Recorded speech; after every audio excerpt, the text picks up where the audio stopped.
Now, the outgoing chairman of the National Peace Council, Most Reverend Professor Emmanuel Asante, has called on Ghanaians to channel their strengths towards the fight against the COVID-19 pandemic and not against each other in the build-up to the 2020 general elections. Speaking at the 2020 International Peace Day held in Techiman in the Bono East region, the chair of the Peace Council called on the security services to be transparent in their fight against electoral violence. Correspondent Anas Sabit has more.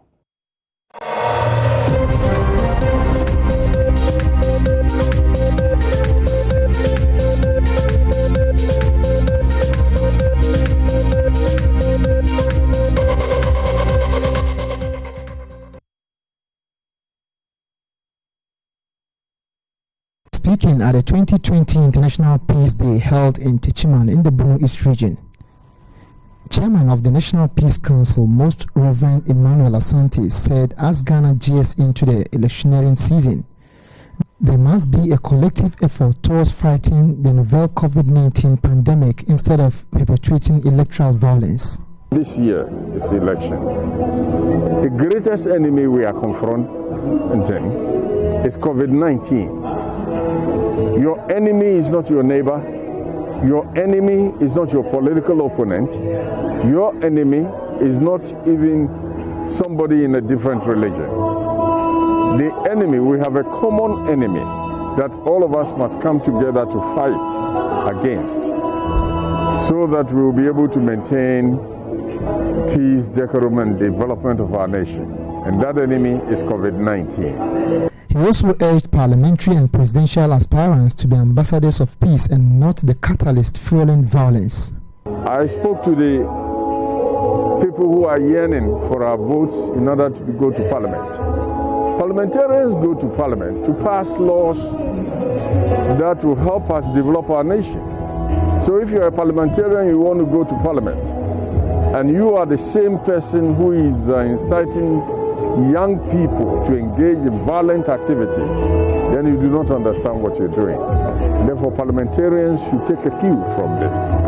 Most Reverend Emmanuel Asante again urged the police service to be transparent in their dealings with matters of political violence by constituting a communication bureau that will inform the public on their activities. The security agencies, the police especially, should be transparent. They're doing a good job, a lot of work. People who have, broken the law have been arrested, but unfortunately, because we don't know anything about it, we keep on saying that they don't do anything to them. So I'm urging the police to institute a communication department, that will go to the public to let the people know exactly what they are doing. That will really fight against impunity. On his part, Resident Coordinator for the United Nations Development Systems in Ghana, Mr. Charles Abani, attested that Ghana had built up an effective peace architecture and needs to include the youth and women in the promotion of peace ahead of the general elections. As I said when I spoke, Africans are very proud of Ghana's peaceful electoral process. And recently, the president himself became the chair of ECOWAS. In a region that is affected by conflict, it is important that Ghana continues to show a good example, maintaining a peaceful process, maintaining an inclusive process that involves every Ghanaian, including the youth, is extremely important. They are the future of this country. And so finding ways to ensure that the youth are effectively involved is really important. Finding ways to also ensure that women are involved. Women often receive the brunt of the impact of the pandemic. And so they are also very strong in rebuilding communities and building community resilience. So they must be involved. Chairman of the Regional Security Council and Member of Parliament for Atibubu-Amantin constituency, Mr. Kofi Amwakohene, pledged his support for peace and called on others to do the same. It isn't enough to talk about peace. One must believe in it. And it isn't enough to believe in it. One must work at it. I, Kofi Amwakohene, the Regional Minister and Chairman of RESEC, stand for peace. chairman of the occasion and the paramount chief of the Techiman Traditional Council, Nana Osiadeyo Ekunfi Amiel IV, called for a collective effort in ensuring there is peace before, during, and after the December polls. We all have a role to play. December 7th is fast approaching. We just learned that it's just about 77 days from now. We all need to pray, to work together as a team, as a nation, with one common destiny to ensure that there is peaceful election before, during, and then after, and then the country exists in one piece, but not in pieces. This is all that we are praying for. Reporting for JoyNews, Anas Sabit, Techiman. Reverend Professor Asante joins us via Zoom with more on this issue of preventing electoral violence. Good morning. Many thanks for joining us, Reverend. You prescribed a better communication plan for the police service. What difference do you think this would make? I have done that. It's not the first time I'm doing this. And I do that because I believe that the police is doing a lot in terms of prosecuting people who violate the law. But because the public is not aware of it, you often hear that people are doing this with impunity and nobody is doing anything about it. And that's why I'm saying that the police must tell their story. They must let the public know that they are acting, they are working, that they have brought some people, they have prosecuted quite a number of people, rather than simply sitting back and people thinking that nothing is happening, and so encouraging other people to do that. I believe that it will do a lot if the police comes out. I mean, within their own context, within certain measures. I mean, nobody is asking them to parade people and say that we have, prosecuted this or that. But at least they must relate to the public and let the public know that they are working, and that will help curb impunity in the system. So, if I'm to get you right, the police is working hard, but they are not doing a good job of letting us know what they're doing. Exactly. I do not think that they've told their story enough. They've not really kept the public informed in terms of their activities. You often hear people saying that the police will simply say, oh, we are investigating. I think it would do us good if the police set up an information bureau that would inform Ghanaians, even if they are investigating where they are, so the Ghanaians know that something is being done. I'm concerned about impunity because there are a lot of people out there. As we went around talking to young people, some of the things that came out was that, people do things and they get away with it. Is it true? Is this what is happening, really? We need to know, and the police must, tell us. Right. So, Reverend, one question that has come is exactly what you mentioned, impunity, especially when it's linked to politicians and their influence on the police. The law is no respecter of persons, okay? A politician does something, or somebody relates to a particular political party or politician does something, and the newspaper will pick it up, and the police will say that the person is being arrested. We don't hear much about what is going on.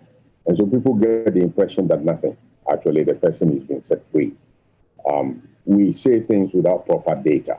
I must tell you that sometimes, it's just what people are saying. And I'm saying that it will do the police good and it will do the nation good if they let us know where they are at. The right of information for us to know that, listen, this person was arrested because of this and that. He's been prosecuted, or we are investigating. This is where we are. Nobody's going to tell you to give us a lead so that whoever is being investigated will run away, will get a clue and all that. But at least they need to find ways and means of communicating to the public, for the public to know that they are working. Now, away from the police specifically, and still on the matter of peace, during the limited registration, the compilation of the new voter register, I should say. We saw a heightening of violence. And what do you think are the lessons we've learned that we should carry with us into the main election?